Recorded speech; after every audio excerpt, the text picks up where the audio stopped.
Good morning. Namaskar to all of you. I can see the energy of the young generation.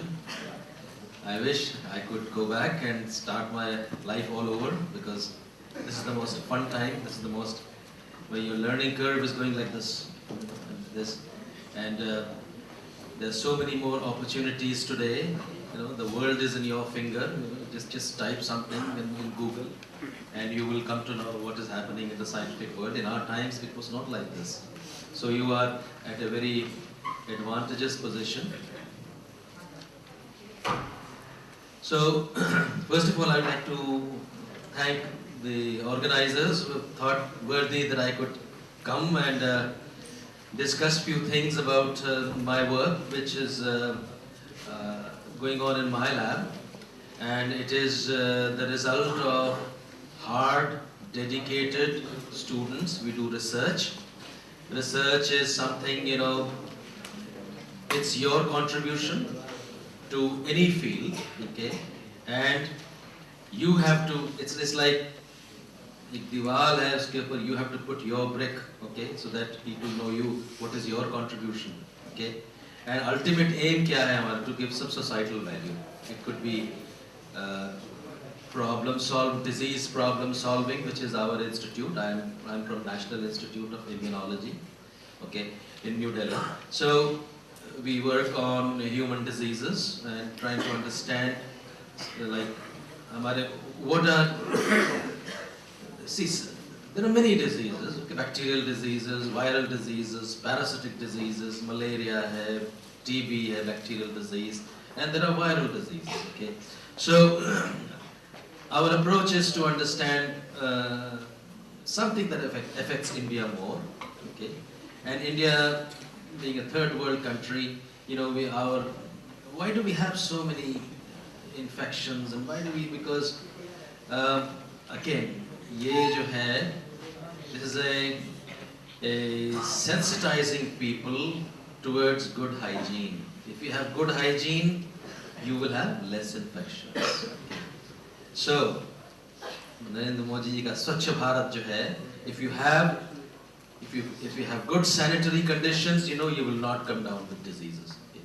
So, students, make sure that when you eat food, before eating food, you wash your hands, okay, and use soap. Soaps, what is happening with soap when you use detergent, okay? Most bacteria, yeah, every bacterium, some viruses, they have membrane on the surface. Hindi background क्या? Mix करें? So, bacteria or virus and some parasite में आ जाएगा आपका ये malaria parasite आ जाएगा, okay? Bacteria में क्या आएगा? TB, number 1. Mycobacterium tuberculosis causes TB. Viruses में influenza virus है, जुकाम होता है, okay? And HIV virus है. So जितने भी पैथोजन, ये जो पैथोजन है जो डिजीज कॉज करते हैं, उनका मेम्ब्रेन होता है, तो जब साबुन यूज करते हैं तो मेम्ब्रेन डिसॉल्व हो जाता है. इसलिए हम लोग कहते हैं कि use detergent, okay, and that will take care of most of the diseases, okay. And if an infected individual is there, अगर किसी को जुकाम हो गया है तो मेक श्योर आप, if he is using his तौलिया टॉवल, उसको ना टच करें आप. अगर टच करते भी तो करना पड़ेगा टच, मान लो टू हेल्प उसका बंद करने के लिए कि wash your hand always, okay, wash your hand with soap. So soap से क्या होता है, जो मेम्ब्रेन होता है वो डिसॉल्व हो जाता है. So बैक्टीरिया पैथोजन जो है वो, so this is बहुत ही important चीज़ है to maintain your sanitary hygiene conditions. Most problems will be solved. So there are, मैंने कहा ना, bacteria है, bacteria will cause some disease, virus, influenza will cause जुकाम, okay, hepatitis virus, liver में damage करेगा. So there are viruses, bacteria जो इस तरह से डिजीज कॉज करते हैं। और तो ऐसा है कि नया लाइन ऑफ रिसर्च क्या है, न्यू थिंकिंग क्या है इसके पीछे, कि वायरस जो है वो और बैक्टीरिया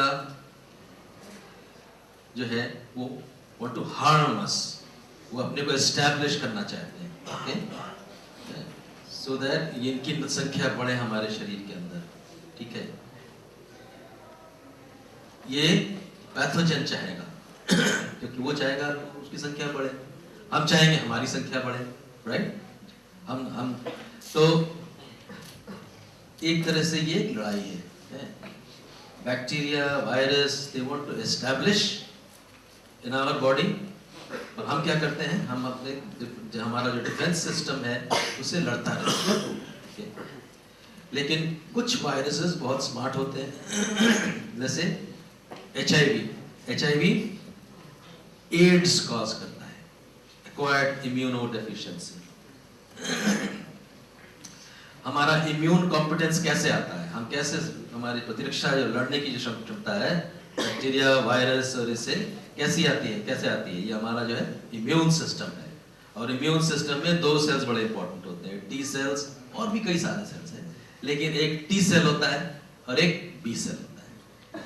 टी सेल बहुत इंपॉर्टेंट है, बी सेल क्या करता है, एंटीबॉडीज बनाता है, ठीक है।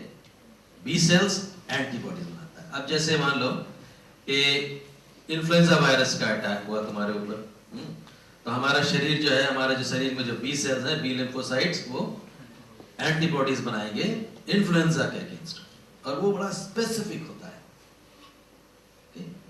ये एक बहुत इंपॉर्टेंट चीज ध्यान रखने की, जो एंटीबॉडीज जो बनता है अगेंस्ट कोई भी वो बड़ा स्पेसिफिक होता है। okay? HIV इन्फेक्शन हो गया तो एंटीबॉडीज जो HIV की बनेंगी वो स्पेसिफिकली HIV के लिए होंगी।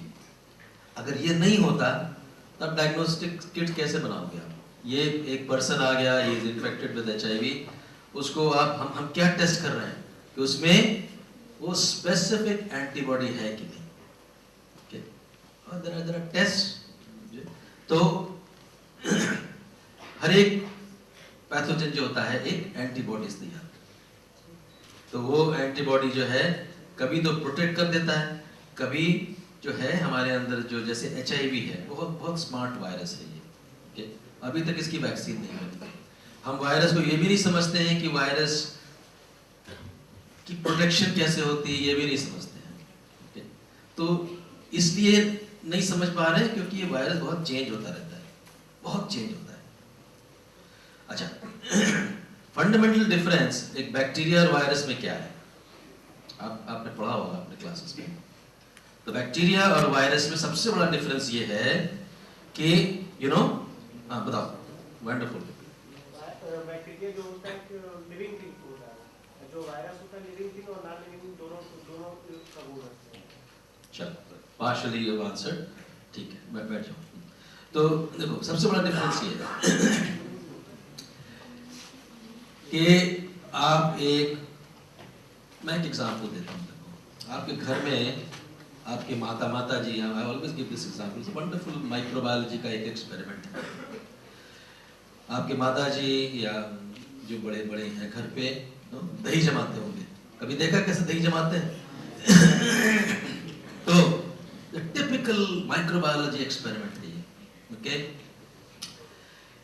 आप दूध को गर्म करेंगे, 38 अपने बॉडी टेम्परेचर उतना गर्म करेंगे, उसके बाद जो पुराना दही है उसमें से थोड़ा सा, हम लोग कहते हैं जामन, उसको आप लेंगे, तो what is that? That is bacteria, lactic acid bacteria है। अब मम्मी को पता है कि एक इतने बड़े बर्तन में हम कितना लैक्टिक एसिड बैक्टीरिया डालेंगे, okay. This is science, I tell you, science ages से वी हैव लर्नड दिस। अब अगर बॉयल करते हुए दूध में डाल दिया बैक्टीरिया को, तो बैक्टीरिया मर जाएगा, दूध जमेगा नहीं, दही नहीं जमेगी, ठीक है। इसलिए टेम्परेचर, हमारे बॉडी का टेम्परेचर 38-40 डिग्री अगर में हो, उसमें आप दही जामन डाल दें and you incubate. What is incubate? आप अलाउ कर रहे हैं उस टेम्परेचर पे कि बैक्टीरिया मल्टीप्लाई करे. एक टिपिकल बैक्टीरिया जो है आधे घंटे में 1 से 2 हो जाता है, 2 से 4 हो जाएगा, 4 से 8 हो जाएगा. ओके, तो यही हो रहा है. इसलिए आप सारे रात रखते हैं उसको, सुबह देखेंगे कि क्योंकि लैक्टिक एसिड सिक्रीट हो रहा है इसलिए दही जम गई.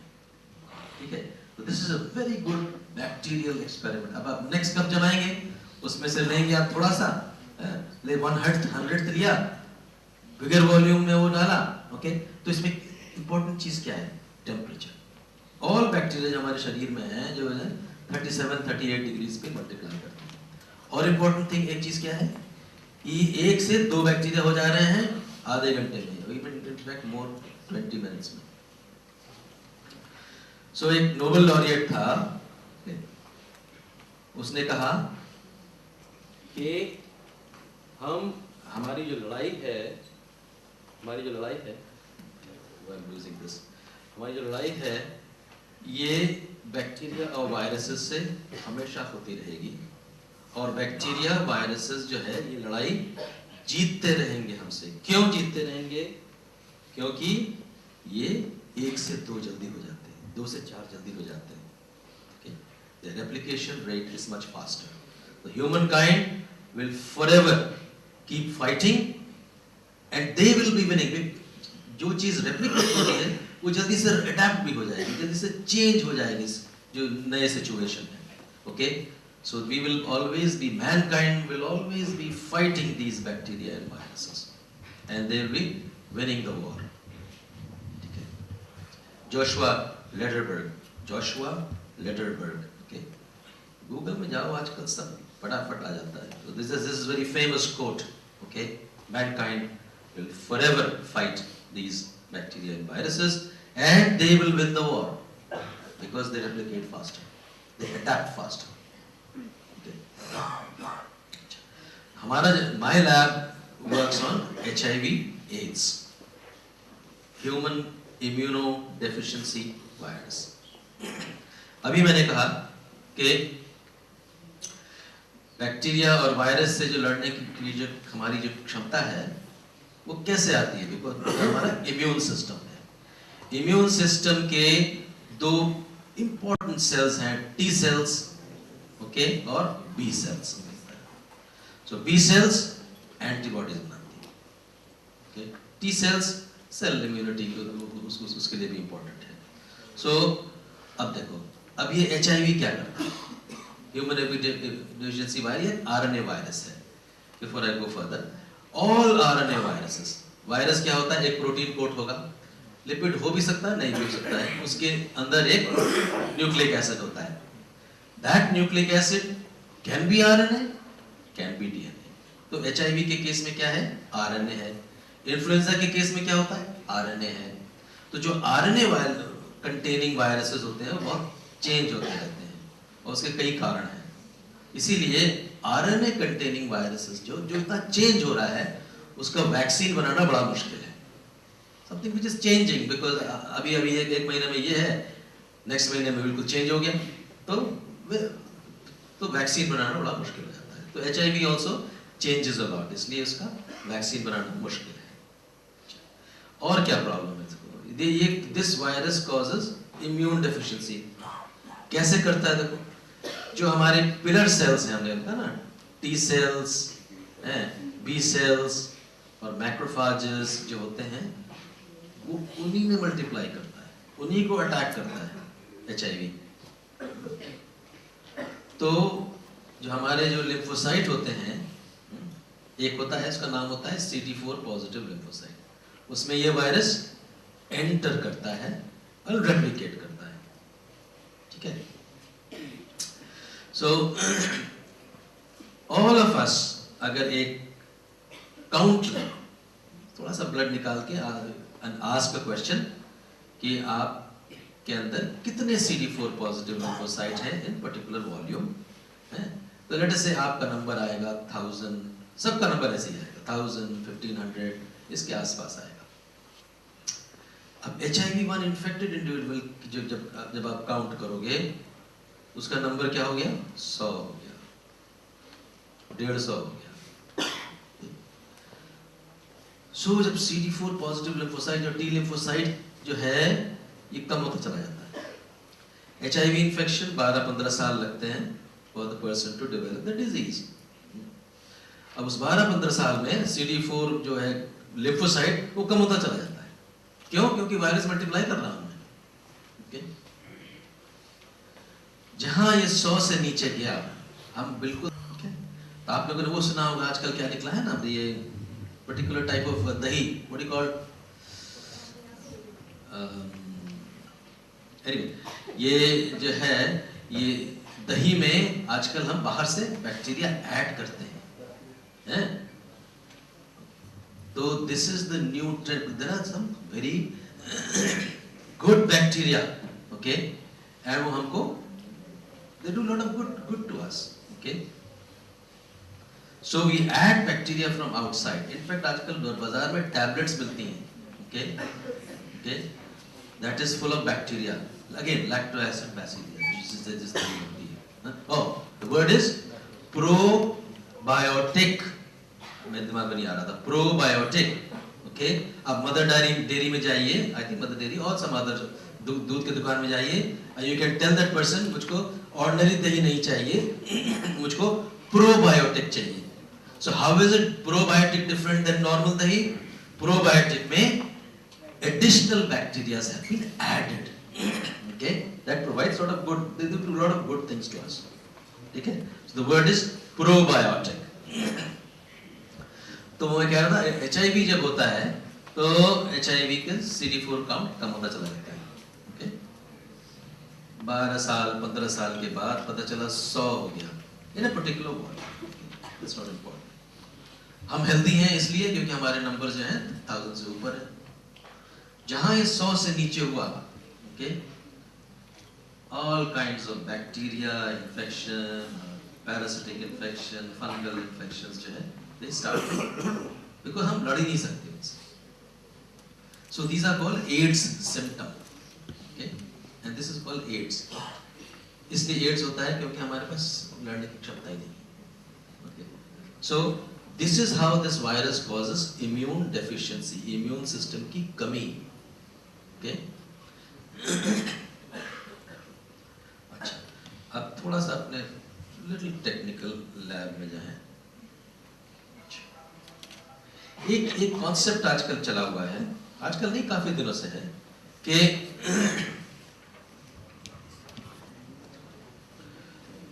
जो वायरस जो है, okay, host species jump. What is host species jump? Virus जैसे मान लो बंदर में है या चिकन में है, चिकन फ्लू को इन्फ्लुएंजा क्रॉस कर रहा है चिकन में, अब हमको डर है कि कहीं ये ह्यूमंस में कर दे, हमको नहीं इफेक्ट करने लगे। So jump from one host, one species to another. So ये जो है ये एक नया लाइन ऑफ वो है कि जो नई डिजीजेस आएंगी, मैं फ्यूचर जनरेशन की बात कर रहा हूँ, नई डिजीजेस जो आएंगी चैलेंज वाली, वो इस तरह से ही आएंगी, ये होस्ट स्पीशीज जंप करके हमको इन्फेक्ट करेंगी। So this is a new concept, okay. So अब जैसे चिकन फ्लू है, आपने सुना होगा ना, चिकन खाना बंद कर दो, चिकन फ्लू हो जाएगा सबको, है? तो यही डर था कि जो चिकन में जो वायरस है H1N1 जो भी है, वो कहीं हमको ह्यूमंस में ना अडेप्ट कर ले। वायरसेस बहुत जल्दी अडेप्ट कर लेते हैं। सो ये जो अडेप्टेशन है that is known as host species jump type of phenomenon. अब HIV कैसे आया? ह्यूमन इम्यूनोडेफिशिएंसी वायरस कैसे आया? तो ये it all started in Africa. Africa में हुआ ये। अफ्रीका में लोग बंदरों से और रहन सहन उनका बहुत बहुत क्लोज कनेक्शन है। तो कभी ऐसा हुआ होगा कि चिंपैंजी से ये वायरस जंप करके ह्यूमंस को इन्फेक्ट करने लगा। अब जो ह्यूमन को जो अडैप्ट हो गया है, देन उसके बाद अफ्रीका में हुआ था, मे बी 1920 1910 में कभी हुआ होगा। उसके बाद ये जो वायरस है ये वहां पर फैलता रहा अफ्रीका में, Okay?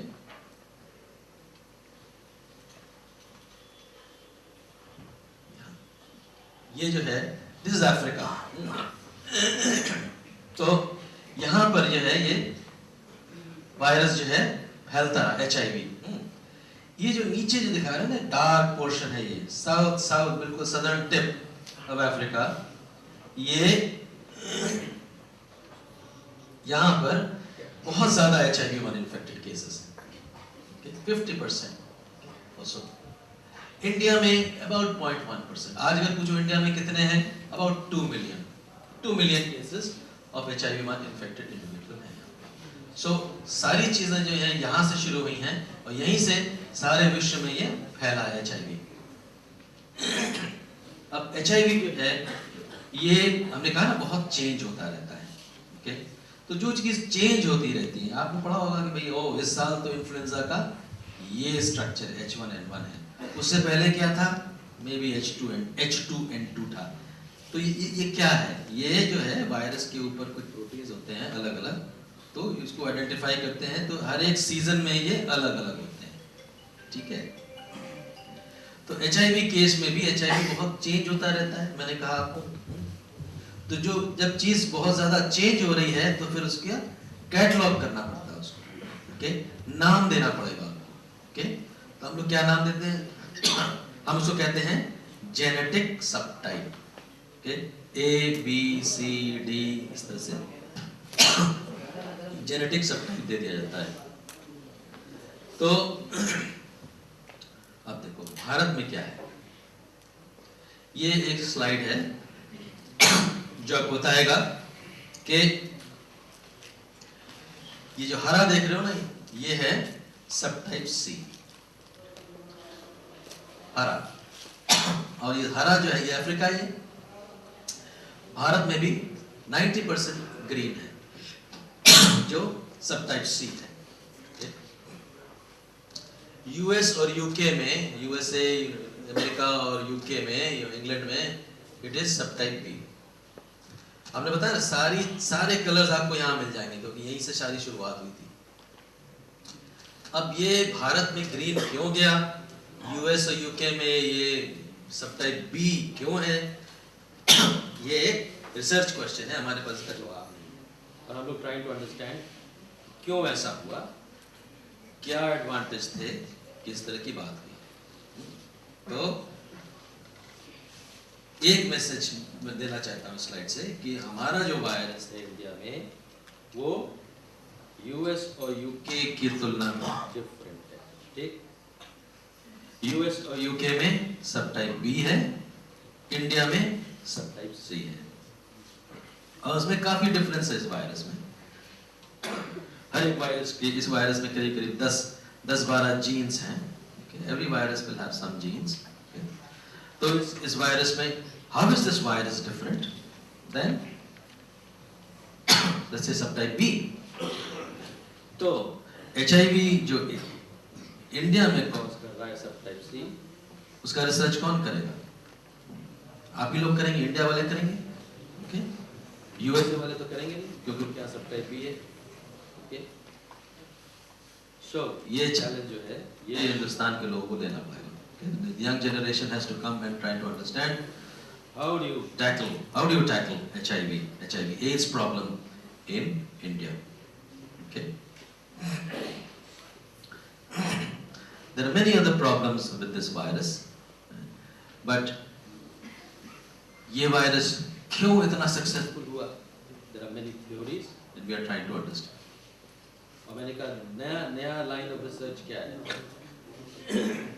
New line of research is trying to understand कि ये वायरस जो है ये अपने को एस्टैब्लिश करना चाहता है, और हम जो हैं हम स्ट्रेटजीज डेवलप करते हैं to fight this virus. So it is a fight between host and pathogen.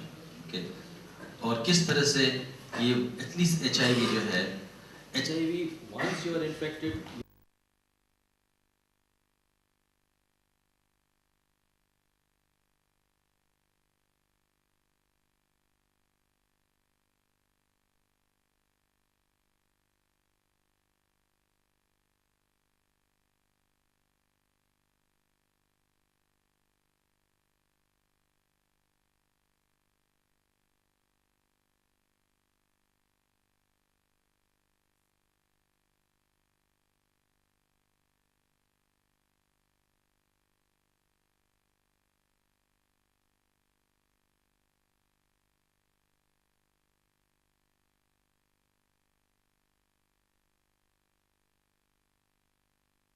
10,000 bases long, ठीक है, 10,000 bases long डीएनए बन जाता है।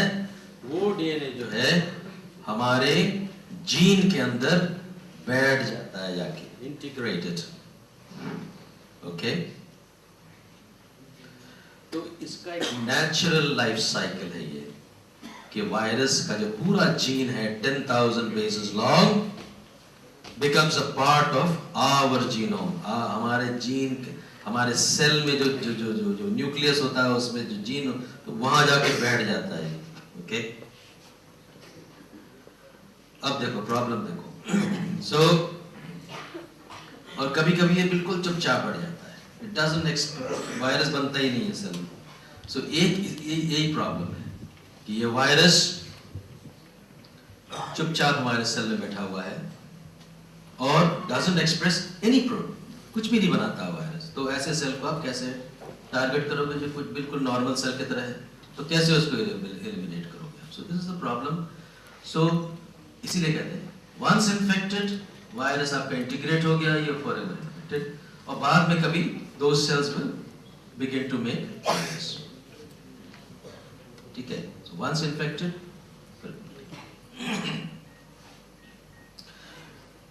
10-15 साल पहले anybody who was getting infected with HIV, you know, that was बहुत बुरा समाचार था, बहुत दुखद था कि देखो ये HIV इन्फेक्टेड है और इसको सोसाइटी ने अलग कर दिया, घर से अलग कर दिया, स्कूल से अलग कर दिया। ठीक है, लेकिन आज की तारीख में इसका ट्रीटमेंट है। ओके, बहुत, इसे कहते हैं एंटी रेट्रोवायरल थेरेपी और हार्ट भी कहते हैं। तो विद ड्रग रेजिमेंट्स, ओके, दवाइयां अगर आप लें तो you can lead almost normal life. ठीक है, और इन दवाइयों को बनाने में हमारी इंडियन कंपनी स्पेशली सिप्ला ने बहुत बड़ा रोल प्ले किया है। They played a big role. Okay, so with normal medication, अब मेडिकेशन भी पहले बहुत एक्सपेंसिव था, लेकिन अब हमारी कंपनीज ने बनाया है तो करीब कितना 1000 और 1500 पर मंथ खर्चा करने से you can lead a normal life. तो अगर आपने ये ट्रीटमेंट शुरू कर दिया तो आप देखेंगे कि आपका CD4 काउंट ऊपर आने लगा। ओके, अगर 500 से ऊपर चला गया या 700 से ऊपर चला गया, ओके, तब आपको लड़ने की क्षमता आ गई, क्योंकि ये दवाइयां क्या कर रही हैं, ये वायरस को बनने में रोकती हैं। these are inhibitors। ठीक है, सो ये जो स्लाइड आप देख रहे हैं, one message to all of you, हमारा जो HIV वायरस है वो जेनेटिक सबटाइप C है। ओके, US और UK में सबटाइप B है। Okay, one very important message. कितना डिफरेंस है? More technically about 20 to 30% at the gene level.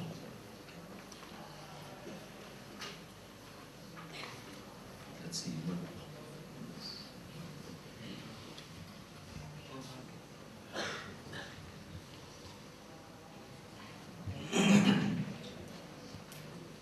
तो ये स्लाइड यही मैं बता रहा था कि जब वायरस इन्फेक्ट करता है किसी इंडिविजुअल को, जैसे मान लो यहाँ पे इन्फेक्ट किया, तो पहले 1-2 वीक में बहुत ज्यादा वायरस तैयार होता है शरीर में। ओके, फिर ये नीचे चला आता है क्योंकि हमारे इम्यून सिस्टम जो है वो लड़ती है और ये कम हो जाता है। लेकिन ये जो वायरस है ये धीरे धीरे मल्टीप्लाई करता रहता है, और जहां ये 15 साल के ऊपर हो गया, ये अचानक जो है, और ये देखो CD4 काउंट अगर आप इसको मॉनिटर करें तो CD4 कम होता रहता है। यहाँ पे 1500 होगा, यहाँ पे 100 हो गया। ओके, जहां ये 100 हुआ वहां बहुत ज्यादा वायरस तैयार हो जाएगा। ठीक है, यहाँ पे पता नहीं आप देख पा रहे हैं कि नहीं, यहाँ लिखा हुआ है कुछ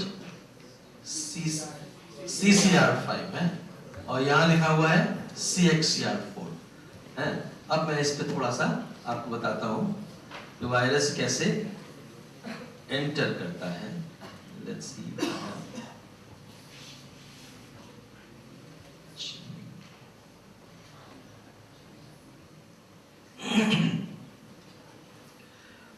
बताऊंगा। ये जो वायरस है, ये वायरस यहाँ पर है, ये वायरस है। All viruses are very beautiful to look at, very beautiful. Okay, तो ये जो है वायरस के ऊपर एक प्रोटीन होता है, इसे कहते हैं एक एनवेलप प्रोटीन होता है, वो उस वायरस के मेम्ब्रेन सरफेस के ऊपर होता है, ठीक है, इसे कहते हैं GP160।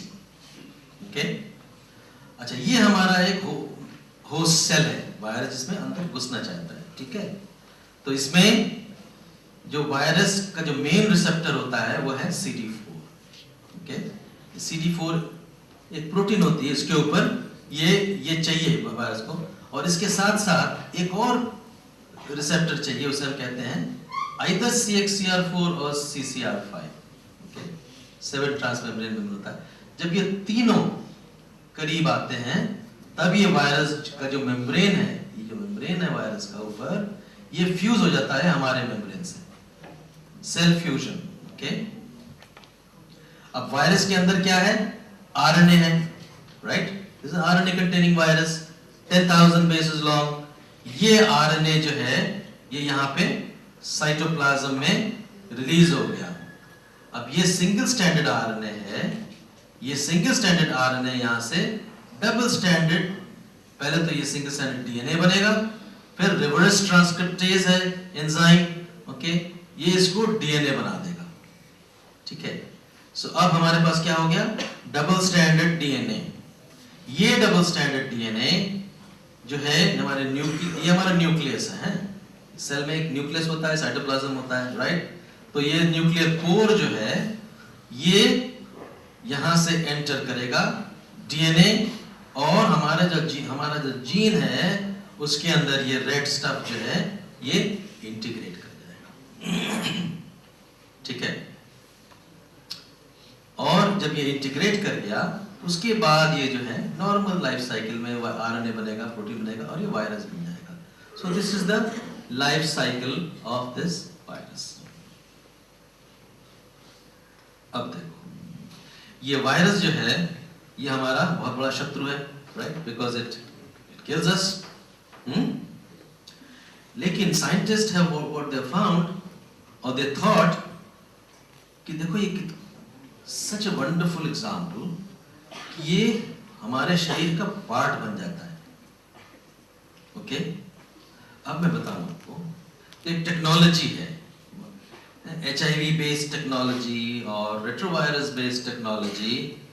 तो हम लोग करते क्या है, हमारे लैब में भी होता है ये कि अभी ये वायरस को आप किस तरह से as a friend, as a treatment, as a therapy use कर सकते हैं। This is revolutionising gene therapy. तो कौन सा एस्पेक्ट हम यूज करते हैं इसमें कि पूरा जीनोम जो है नेचुरल साइकिल में ये हमारे जीन के अंदर इंटीग्रेट कर जा रहा है। ओके, अच्छा, अब थोड़ा सा बायोलॉजी के बारे में, थोड़ा सा जीन एक्सप्रेशन बायोलॉजी के बारे में पता चला कि जो 10,000 बेसेस लॉन्ग जो वायरस है, अब मुझे मालूम है हमारे लैब में है ये 10,000 बेसेस लॉन्ग DNA। उस DNA में हम कहाँ प्रिसाइसली, लेट से आपके शरीर में एक जीन खराब हो गया है, नहीं बन रहा है, या फॉर सम रीजन आप इंसुलिन नहीं बना पा रहे, आप डायबिटीज पेशेंट हो गए, सो सेल्स के अंदर डिलीवर हो जाएगा, नॉर्मल डिलीवरी, बिकॉज ये पार्ट बन जा रहा है हमारे शरीर के अंदर। Okay, so it is possible. हमारे लैब में I have a 10,000 bases long DNA। Okay, I know where I can precisely go with a gene which a person is not making, abnormal gene है, या कोई therapeutic gene आप उसमें add करना चाहते हैं कि so this is a wonderful technology। ये revolutionized है। देखिए ये कितना बड़ा, this virus is our enemy, but of course we can use some of it to treat। Gene therapy में जीन थेरेपी क्या है? मान लो हमारे अंदर शरीर में इंसुलिन नहीं बन रहा है, इंसुलिन जीन ही खराब हो गया है, तो आप क्या करेंगे? आपके उससे इंसुलिन जीन हम निकाल लेंगे शरीर से। कैसे निकालोगे? PCR सुना है? PCR, polymerase chain reaction. Okay, you know the sequence of insulin, right? उसके बाद अब एंड्स प्राइमर बनाओगे और एक पीसीआर होता है, polymerase chain reaction, you can lift the gene out. वो जीन लिफ्ट करने के बाद आप उस जीन को now it's double stranded DNA, you can introduce into this virus. This is what it is. समझ गया? So it's very easy. So this is how this field has revolutionised gene therapy. Gene therapy में हमने क्या exploit किया? A natural phenomenon or natural ability of this virus to become part of our genome. Okay? So this is our एक नाम, you guys, you all of you Google में जाइए, उसमें type कीजिए Inder Verma. Inder Verma, Inder Verma is a very big name in this field. Okay, he started many of the field. Okay, और तो gene therapy में he's a very big name.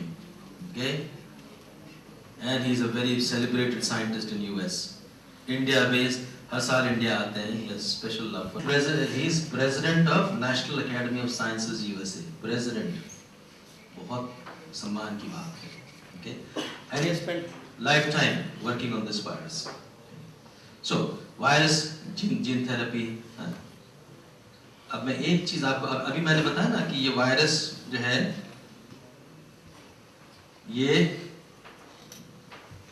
CD4 तो बहुत important है, लेकिन एक और मॉलिक्यूल है also important, that's known as coreceptor और कीमोकाइन रिसेप्टर, और दो होते हैं, आइदर CCR5 और CXCR4। अब जैसे ये वायरस है, मान लो वायरस, हमने कहा ना वायरस, ये वायरस है HIV, और ये आपका सेल मेम्ब्रेन है। तो फर्स्ट थिंग सेल मेम्ब्रेन में CD4 और उसके बाद ये कोरिसेप्टर। ओके, तो ये देखो, ये नेक्स्ट स्टेप में क्या होता है, ये बहुत फास्ट होता है। ओके, HIV एनवेलप है, CD4 है और ये कोरिसेप्टर, ये तीनों इंटरेक्शन बहुत फास्ट होता है और ये उसके बाद वायरस एंटर करता है। So one message that this virus CXCR4। CCR5 कहाँ होता है? मैक्रोफाजेस में होता है, लैंगरहांस सेल्स में होता है, मैक्रोफाजेस जो थे। और ये कैसे वायरस कैसे फैलता है? ये वायरस फैलता है बाय हेटेरोसेक्सुअल ट्रांसमिशन। सो ये वायरस जो है ये तो गट लाइनिंग में, म्यूकोसल लाइनिंग में ये वायरस एस्टैब्लिश होता है, because this is spread through heterosexual route. So virus enter करता है CCR5 यूज करके, और बाद में इट विल बिकम क्लियर कि बाद में 10 साल 15 साल के बाद ये जो है this begins to use another receptor which is known as CXCR4 which is present on T lymphocytes। तो पहले तो ये मैक्रोफेज में एंटर करता है यूजिंग CCR5, उसके बाद 15 years बाद, let's say 10 years बाद, it is using CXCR4 which is present in T lymphocytes, CD4 positive T lymphocytes। अब पता चला what is the importance of CCR5 and CXCR4 और importance of co-receptors। वायरस पहले तो कुछ और यूज करता है co-receptor, बाद में जब वो T सेल्स को मारना शुरू करता है तब वो CXCR4 यूज करता है। okay? अच्छा, ये एक स्लाइड है, बड़ा इंपॉर्टेंट स्लाइड है। अब देखो, ये जो है ये वायरस है। हमने कहा ना वायरस में एक एनवेलप प्रोटीन होता है, जैसे GP160 कहते हैं, जैसे GP120 यहाँ दिखा रहे हैं। तो हमने, और ये है सेल मेम्ब्रेन, हमारा सेल है। तो एक CD4 चाहिए, राइट, CD4 और एक CCR5 को रिसेप्टर चाहिए, तभी जाके ये वायरस एंटर कर पाएगा। अगर CCR5 नहीं है, ओके, तो ये वायरस जो है एंट्री नहीं कर पाएगा। ठीक है, तो बहुत साल पहले न्यूयॉर्क में देखा गया कि कुछ लोग जो हैं बहुत ऐसा ही बिहेवियर है उनका, ये प्रोमिस्क्यूअस बिहेवियर, इनका आचरण ठीक नहीं है, लेकिन ये HIV से नहीं, they are not coming down with the disease। तो ये इंफॉर्मेशन था तो लोगों ने पूछा चलो इनका टेस्ट करते हैं, इसका CCR5 नॉर्मल है कि नहीं। ओके, तो पता चला कि इनका CCR5 जो है वो नॉर्मल है ही नहीं। क्या हो गया था उनमें से, उनके CCR5 में, CCR5 का जो जीन है उसमें से 32 बेसिस का एक डिलीशन हो गया, ओपन रीडिंग फ्रेम। तो उसे होता क्या है कि एक बनता ही नहीं है, टर्मिनेशन कोडॉन बजाता है। ओके, तो इनका CCR5 नॉर्मल नहीं है। ओके, इसलिए ये इंडिविजुअल जो हैं ये प्रोटेक्टेड है, HIV इनमें घुस ही नहीं पा रहा है। ठीक है, क्योंकि इनका CCR5 जो है नॉर्मल नहीं है। एबनॉर्मेलिटी क्या है, डिलीशन हो गया जीन में। क्यों हो गया, कैसे हो गया, ये तो बहुत मुश्किल सवाल है। तो जब ये इंफॉर्मेशन हो गया, उसी वक्त मैं फिर इंडिया में आके NII ज्वाइन किया, ओके, अपने इंस्टीट्यूट में। अब देखो ये बहुत बड़ा इंफॉर्मेशन था कि जिस इंडिविजुअल में CCR5 नॉर्मल नहीं है या जो 32 बेस पे डिलीशन दिखा रहे हैं वो इन्फेक्ट नहीं हो सकते।